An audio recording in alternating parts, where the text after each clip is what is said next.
What's up, you team of bad savages? Today I'm reacting. Could US military conquer UK if they wanted? In my opinion, yes, they could, because US has the strongest military in the world. But maybe this video will prove me wrong. Also, don't forget to like, subscribe, click the bell for notification, and let's go. We all know US and UK are close allies, and that US armed might is far greater than that of UK. For sure. But just for argument's sake, and to learn what sort of limitations waging warfare across the ocean implies, this video will explore US invading the United Kingdom. So, with just the airplanes and ships left to count on, is an invasion over the Atlantic viable?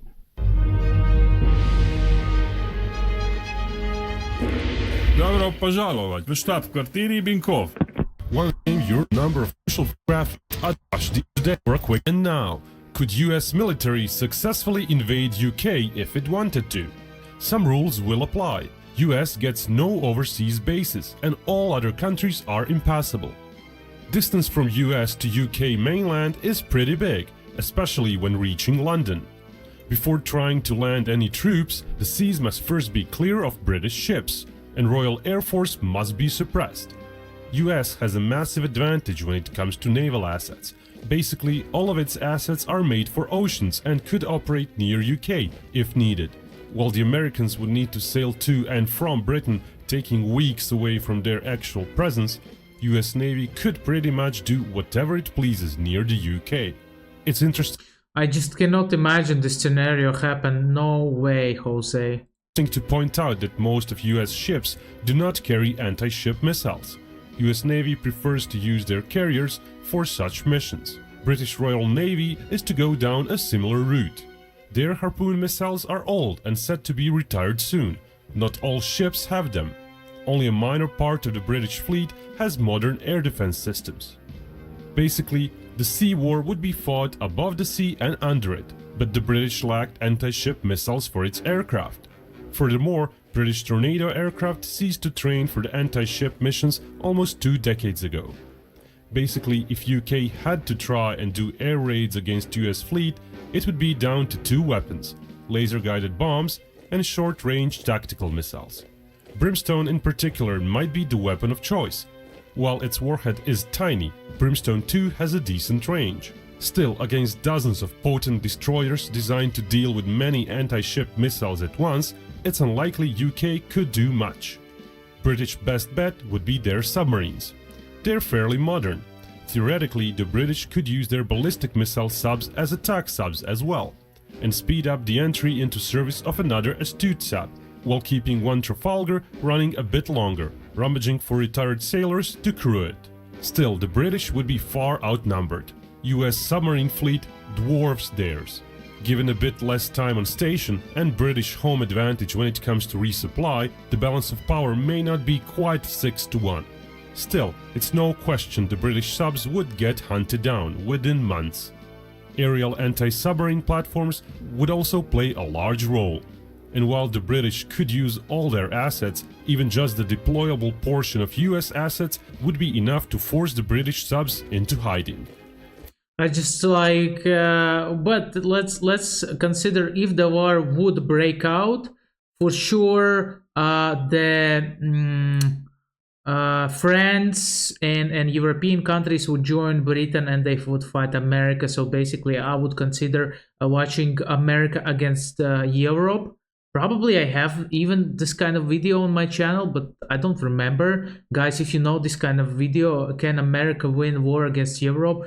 Just point it out in comment section. I will check it out later. Furthermore, US carrier-based air power would make it hard for British anti-sub helicopters to operate. The main force projection would be done by US carriers, naturally. US could choose whether to use more carriers initially and then have less available later on, or to maintain a smaller number on constant patrol. To defeat the British Air Force, the former is more likely. US nominally has 11 carriers, but only 9 air wings. It does have an additional support wing, which is a lot bigger. It may be the source of 1 or 2 more combat wings after some months of preparation. But how many UK has carriers? 2? 1? Man, Crews aren't the only issue. Lifespan of a carrier necessarily involves lengthy maintenance periods. Important to note is that the deployable period doesn't mean the carrier can actually be on a mission the whole time. Usually 1 or 2 deployments are made during those 18 months. Missions are usually 6 to 8 months long, and several months are needed to prep the carrier and its wing for another mission. Shorter missions might give more deployments in the short term, but in the long term they would require even more maintenance for every month spent out at sea. Because of all that, it's unrealistic US would send out more than 6 carriers at once, after a few months of prep time. Similar issues would affect the aviation assault ships. Perhaps 4 to 6 could be deployed at once, after some preparations. Grand total of combat planes US Navy and Marine Corps could muster in a few months long air campaign is thus smaller than the total number of US planes. US might fly in fresh planes to replace ones that got lost. Flying them over the ocean to a carrier would be doable. Oh my gosh, look at the totals. This is crazy. Active 1000. Here we have total 180. Man, such a...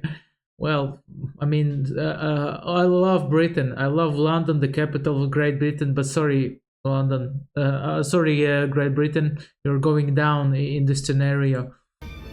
What could the British respond with? Royal Air Force is smaller than even the readily available US planes deployed on carriers. Another huge issue for the British would be their lack of air defenses. Everything they currently have are fairly low altitude systems, meaning the US would be free to bomb them from high up with guided weapons. UK would also suffer the US cruise missile barrage. While the Brits have some such missiles of their own, it's unlikely they would be used against the faraway US bases. Even the subs that could carry them would be better utilized for defense of the homeland. While not all could be launched at once, US could sustain the effort. The British Air Force would be mostly paralyzed on the ground. US has also a much bigger recon platform fleet, especially when it comes to satellites. British lack those, as in the real world they timeshare some US spy satellites. US aircraft would be looking for targets as well. Britain would have no real means of scouting the US bases. US AWACS type planes would be plentiful, while British ones would mostly be trapped on the ground, with runways and highways being mostly inoperative. Thus the Royal Air Force would slowly get destroyed on the ground. Yeah. When they would be able to get some planes airborne, they still may not choose to engage the Americans, as it's likely US attack waves would be made of close to 100 planes with possibly as many fighters as Britain would muster per each local interception, or more. Listen, but if Americans will step on UK soil, there are a couple of things that may stop American soldiers. One thing is fish and chips, because in England there's nothing else to eat, fish and chips and burgers, right? And second is the bad weather, and third one is football hooligans. Okay, so this is the invisible force that will fight for the UK, in my opinion, of course. The best Britain could hope for would be a roughly equal kill ratio in the air. And when the losses on the ground are included over months of a protracted bombing campaign, US would still be left with a sizable force. All this didn't even include the US Air Force. While the scenario requires it to use the bases inside the US, Britain could be reached. At first, bombers would be deploying cruise missiles, but later on they would be likely used for bombing missions. But could the Air Force tactical plane fleet help out as well? With very ample in-flight refueling, the answer is yes. US operates the world's biggest air tanker fleet. The Hercules-based tankers, however, are too small and would use most of the fuel just to get near Britain. Still, the remainder of the fleet has a substantial fuel offload capacity, and tankers could refuel each other. Such ops may sound complex, but compared to what the British did in Falklands War, they're fairly basic. The British used a dozen tankers to refuel themselves repeatedly, keeping the bomber refueled throughout all of the route. While Man, that was clever. all of the tanker fleet would not be available due to maintenance, the rest could still offload significant fuel loads just outside Britain if needed. With several refuelings per plane, US Air Force could still expect to have around 400 combat planes in action practically every day. The British would really have no chance in the air. Within months, the Yeah. US would have complete control of the air. For sure. And thus the second phase of the invasion might commence.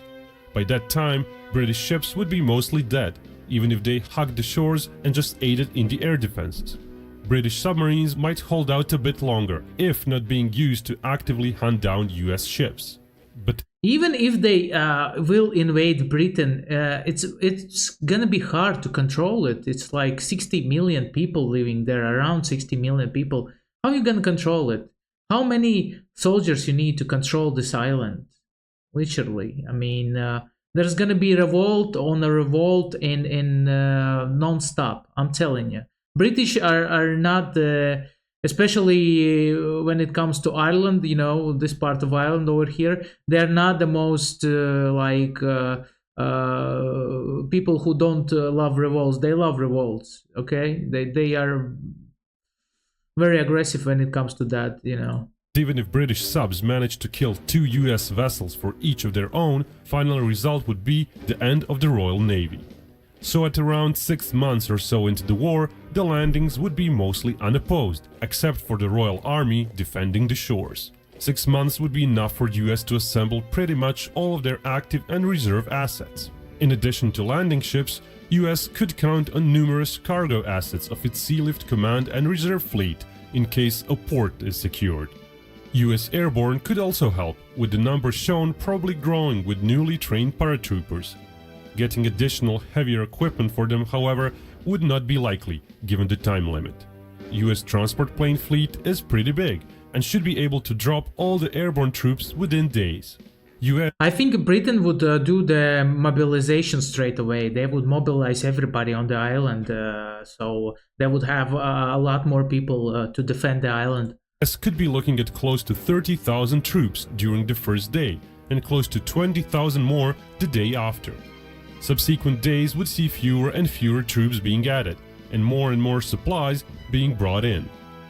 The British would enjoy more soldiers than shown before. The reserve mentioned covers only the soldiers receiving some training periodically, and soldiers for whom some heavy equipment is stored. In an event of a total war, Britain would be using those 6 months to mobilize as many soldiers as possible. Exactly. While they would be equipped with basically just rifles, and while their training would be less than adequate, they would still boost the overall. And they would be equipped with British swear words. There's a lot of swear words in UK. I'm telling you, in English language. Overall numbers several times. Yet, although soldiers may not be enough, as UK has a problem of geography. Its landmass is just too large. Its coastline is very long. Even when taking just the western part of its coastline into account, the area to be defended is huge. And what about the islands? Perfect for US to take and entrench themselves at, before launching further landings from them. Most of those areas are sufficiently far away from the mainland that British artillery would not be much of a factor. And what about Northern Ireland? There are just too many places for US to concentrate its assault on. The British would not be able to move their forces around easily and protect those islands or the Northern Ireland. No, Northern Irish people would be like, okay, let's go, liberty, finally, we're free from the British rule. All right, maybe they would even help USA, you know, if USA would promise them to like freedom after the war. So the islands would fall one by one. Then either Northern Ireland would be taken or part of Great Britain would fall. Hard to traverse overland Scotland would be an obvious choice, though that would also slow down US breakthrough as well later on. Cornwall or Devon are also decent picks, as British defenders lack room to swoop down on the US beachhead from all directions, though such areas would likely be more heavily populated by British military to begin with. Once the US manages to secure ports and airfields and brings in US Army reinforcements, it would be basically game over for the British. US would build up its helicopter force on the areas it has taken, my God, which is take a look at that. I mean, total 3,000 against 203, and total capacity over 3,500 troops against 45,000. Man, this is like a astonishing like overkill for USA. considerable. While the British have a fleet of their own to help quickly distribute its forces where needed, their numbers are small. Both sides would of course be losing many helicopters, US to British low-level air defenses and British to US fighter cover, which would continuously be flying over the important areas. The British would have only a small part of shown inventory of heavy weapons present at any one point the US attacks. While US would also not be disembarking thousands of its Abrams tanks or 10,000 of other heavy combat vehicles, the overwhelming fire support coming from various directions would more than make up for it. Fire support from the ships may come in form of MLR units firing from the ships rather than actual gun barrage. US ships still lack long-range gun rounds. Attack helicopters are another way of concentrating force in one area quickly, but again the British are far outmatched, even if just half of US numbers are present. The issue for the Americans would be time. As the scenario asks what can be achieved within 1 year, US would be under pressure to progress from their multiple beachheads. Northern Ireland is likely to fall within the 1-year time limit, but only minor parts of the Great Britain would be overrun by the Americans during the same time period. The British would put up a hell of a fight. Ground troop loss ratio would favor the British somewhat, but when Air Force and Navy losses are added in, where Britain would suffer more heavily, the US would come out fine. With added large chunks of conquered territory, the US could call itself a victor. USA wins.